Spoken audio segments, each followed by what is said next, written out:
ಎಲ್ಲ ಸಹೃದಯ ಕನ್ನಡಿಗರಿಗೆ ನಿಮ್ಮ ಪ್ರೀತಿಯ ಶೋಭಾ ಮಾಡುವಂಥ ನಮಸ್ಕಾರಗಳು. ಇವತ್ತು ನಾನು ನಿಮ್ಮ ಜೊತೆಗೆ ಮಾತನಾಡೋದಕ್ಕೆ ಬಂದಿರುವಂಥ ವಿಚಾರ ಅಡುಗೆ ಮನೆ ಅನ್ನುವಂಥದ್ದು ಬಹಳ ಸರಳವಾದಂಥ ವಿಷಯ. ಎಲ್ಲರಿಗೂ ಗೊತ್ತಿರುವಂಥ ವಿಷಯ. ಹೆಣ್ಮಕ್ಳಂತೂ ಸರ್ವೇ ಸಾಮಾನ್ಯವಾಗಿ ದಿನದ ಮುಕ್ಕಾಲು ಭಾಗ ಅಡುಗೆ ಮನೆಯಲ್ಲೇ ಕಳೀತಾರೆ. ಈ ಅಡುಗೆ ಮನೆ ಬಗ್ಗೆ ಏನಪ್ಪ ವಿಚಾರ ಮಾತಾಡುವಂಥದ್ದು ಅಂತ ಹೇಳಿದ್ರೆ, ನಾನು ಎಲ್ಲೋ ಒಂದು ಕಡೆ ಓದಿರುವಂಥ ಒಂದು ವಿಚಾರವನ್ನು ಹಂಚ್ಕೊಳ್ಬೇಕು ಅಂತ ಹೇಳಿ ಬಂದಿದ್ದೀನಿ. ಯಾಕಂದರೆ ಅಡುಗೆ ಮನೆ ಅಂಥದ್ದು ಭಾಳ ಪ್ರಮುಖವಾಗಿರುವಂಥ ವಿಚಾರ. ಅಲ್ಲಿ ಅಡುಗೆ ಅನ್ನುವಂಥದ್ದಷ್ಟೇ ಸಿದ್ಧ ಆಗೋದಿಲ್ಲ.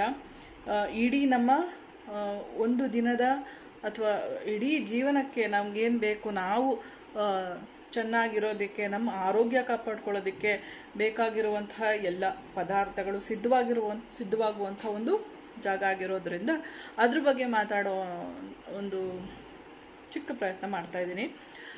ನಾನು ಓದಿರುವಂಥ ಒಂದು ವಿಚಾರನ ಹೇಳ್ತಾ ಇದ್ದೀನಿ, ಹಂಚ್ಕೋತಾ ಇದ್ದೀನಿ. ಹಿಂದಿನ ಕಾಲದಲ್ಲೆಲ್ಲ ಏನು ಮಾಡ್ತಾಯಿದ್ರು ಅಂತ ಹೇಳಿದ್ರೆ, ಭಾಳ ಚಿಕ್ಕ ವಯಸ್ಸಿಗೆ ಮದುವೆ ಮಾಡ್ತಾಯಿದ್ರು. ಆ ಚಿಕ್ಕ ವಯಸ್ಸಿಗೆ ಮದುವೆ ಮಾಡುವಂಥ ವಿಚಾರದಲ್ಲಿ ಮೊದಲು ವರನ ಕಡೆಯವರು ಬಂದು ನೋಡುವಾಗ, ವಧುವನ್ನು ನೋಡುವಂಥ ಸಂದರ್ಭದಲ್ಲಿ ಮೊದಲಿಗೆ ಏನು ಮಾಡ್ತಾಯಿದ್ರು ಅಂದರೆ ಅಡುಗೆ ಮನೆಗೆ ಕರ್ಕೊಂಡು ಹೋಗ್ತಾಯಿದ್ರು.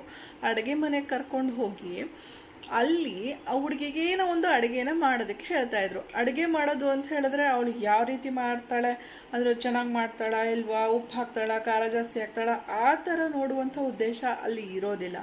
ಅಲ್ಲಿ ಏನು ಉದ್ದೇಶ ಇರುತ್ತೆ, ಅವಳು ಯಾವ ರೀತಿಯಲ್ಲಿ ಅಡುಗೆ ಮನೆಯನ್ನು ನಿರ್ವಹಿಸ್ತಾಳೆ ಅನ್ನುವಂಥದ್ದು. ಅದು ಯಾವ ರೀತಿಯಲ್ಲೇ ಆಗ್ಬೋದು, ಅದು ಚೆನ್ನಾಗೇ ಇಲ್ಲದೆ ಇರ್ಬೋದು. ಅವಳೇನು ಅಡುಗೆ ಮಾಡ್ತಾಳೆ ಅದು, ಯಾಕಂದರೆ ಚಿಕ್ಕ ವಯಸ್ಸಲ್ವಾ, ಹಾಗಾಗಿ ಚೆನ್ನಾಗೇ ಇಲ್ಲದಿರ್ಬೋದು, ಅದು ಅವರಿಗೆ ಇಂಪಾರ್ಟೆಂಟ್ ಆಗೋದಿಲ್ಲ. ಅವರಿಗೆ ಬೇಕಾಗಿರುವಂಥ ವಿಚಾರ ಏನು ಅಂದರೆ, ಯಾವ ರೀತಿಯಲ್ಲಿ ಅಡುಗೆ ಮಾಡುವಂಥ ಕ್ರಮ ಯಾವ ರೀತಿಯಲ್ಲಿ ಮಾಡ್ತಾರೆ. ಈಗ ತರಕಾರಿಯನ್ನು ಬಿಡಿಸುವಂತಹದ್ದಿಂದ ಹಿಡಿದು, ಅದನ್ನು ತೊಳೆಯೋದ್ರಿಂದ ಹಿಡಿದು, ಅದನ್ನು ಸರಿಯಾದ ರೀತಿಯಲ್ಲಿ ಅದನ್ನು ಕಟ್ ಮಾಡೋದ್ರಿಂದ ಹಿಡಿದು, ಈರುಳ್ಳಿ ಇರ್ಬೋದು, ಬೆಳ್ಳುಳ್ಳಿ ಇರ್ಬೋದು, ಈ ಥರ ಒಂದೊಂದೇ ಸಾಮಗ್ರಿಗಳನ್ನೆಲ್ಲ ನಾವು ಅಡುಗೆ ಮಾಡುವಂಥ ಸಂದರ್ಭದಲ್ಲಿ ಎಲ್ಲವನ್ನ ಸಿದ್ಧ ಮಾಡಿ ಇಟ್ಕೊಳ್ತೀವಿ. ಅಂಥ ಸಂದರ್ಭದಲ್ಲಿ ನಾವೇನು ಮಾಡ್ತೀವಿ, ಗಡಿಬಿಡಿನಲ್ಲಿ ಮಾಡಬೇಕಾದ್ರೆ ಎಲ್ಲ ಅಲ್ಲಲ್ಲೇ ಏನು ನಾವು ಒಂದು ಪಾತ್ರೆ ತೊಗೊಳ್ಳೋದು ಅಥವಾ ಏನು ತೊಗೊಳ್ದೆ ಒಂದು ಪ್ಲೇಟಲ್ಲಿ ಇಟ್ಕೊಂಡು ಮಾಡೋವಂಥದ್ದು ಏನು ಮಾಡಲ್ಲ. ಹಂಗೆ ಎಲ್ಲ ಸಿಪ್ಪೆನೆಲ್ಲ ತೆಗೆದುಬಿಟ್ಟು ಅಲ್ಲೇ ಬಿಸಾಕ್ಬಿಡ್ತೀವಿ. ಈರುಳ್ಳಿ ಸಿಪ್ಪೆನೂ ಅಷ್ಟೇ. ಹಾಗಾಗಿ ಏನಾಗುತ್ತೆ, ಎಲ್ಲ ಅಲ್ಲಲ್ಲೇ ಹರಡ್ಕೊಂಡಿರುತ್ತೆ ಅಡುಗೆ ಮನೆಯಲ್ಲಿ. ಅವಾಗ ಏನಾಗುತ್ತೆ, ಇವರು ಅದರಿಂದನೇ ನಮ್ಮ ವ್ಯಕ್ತಿತ್ವವನ್ನು ಎಳೀತಾರೆ.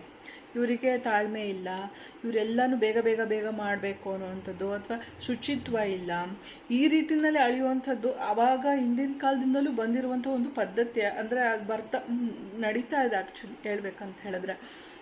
ಹಾಗಾಗಿ ನಾವು ಅಡುಗೆ ಮಾಡುವಂಥದ್ದು ಆರೋಗ್ಯಕರವಾಗಿ ಶುಚಿತ್ವವಾಗಿರಬೇಕು. ನಾವೇನೇ ಮಾಡಿದ್ರೂ ಕೂಡ ಶುಚಿತ್ವಕ್ಕೆ ಬಹಳ ಪ್ರಾಮುಖ್ಯತೆಯನ್ನು ಕೊಡಬೇಕು.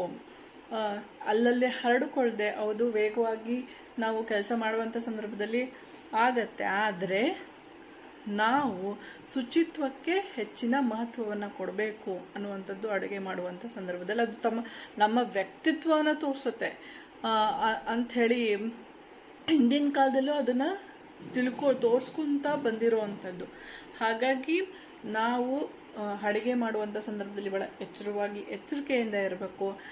ಇದರಿಂದ ನಮ್ಮ ವ್ಯಕ್ತಿತ್ವನ ಅಳೆಯುವಂಥದ್ದು ನಡೆಯುತ್ತೆ. ಹಾಗಾಗಿ ಭಾಳ ಸೂಕ್ಷ್ಮವಾಗಿ ಎಲ್ಲ ಹೆಣ್ಮಕ್ಳು ಅಡುಗೆ ಮನೆಯಲ್ಲಿ ತಮ್ಮನ್ನು ತಾವು ತೊಡಗಿಸ್ಕೊಳ್ಬೇಕು ಅಂತ ಹೇಳ್ತಾ ಈ ಒಂದು ವಿಡಿಯೋನ ಮುಗಿಸ್ತಾ ಇದ್ದೀನಿ. ನಮಸ್ಕಾರ.